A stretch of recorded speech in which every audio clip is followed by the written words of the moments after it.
Hello, welcome to my YouTube channel you flawless Bangal. আজকে আমি ঘুরতে গেছিলাম, সেই বাহানায় কিছু শপিংও করতে গেছিলাম। বাড়িতে সুইগি থেকে কটা স্ন্যাক্স অর্ডার করি, তারপর লেক মলে যাই। লেন্স কাটে গিয়ে কটা সানগ্লাস দেখি, কিন্তু কালেকশন সেরকম কিছু ভালো ছিল না।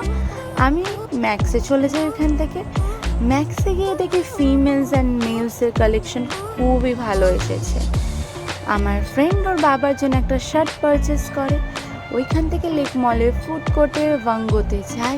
ওয়াঙ্গোতে 109-এ একটা মিল অর্ডার করি। ওয়াঙ্গোর খাবার আমার সত্যি সবসময় খুবই ভালো লাগে। ওয়াঙ্গোতে আমাদের মিলেতে যেটা ছিল, একটা ধোসা, ইডলি, উপমা, 2 রকমের চাটনি অ্যান্ড সাম্বার। আজকের ব্লগটাকে এখানেই এন্ড করছি। নেক্সট পার্টটা খুব তাড়াতাড়ি আসবে। যদি ভিডিওটা ভালো লাগে তাহলে লাইক করো আর চ্যানেলটাকে সাবস্ক্রাইব করে দিও। Thanks for watching.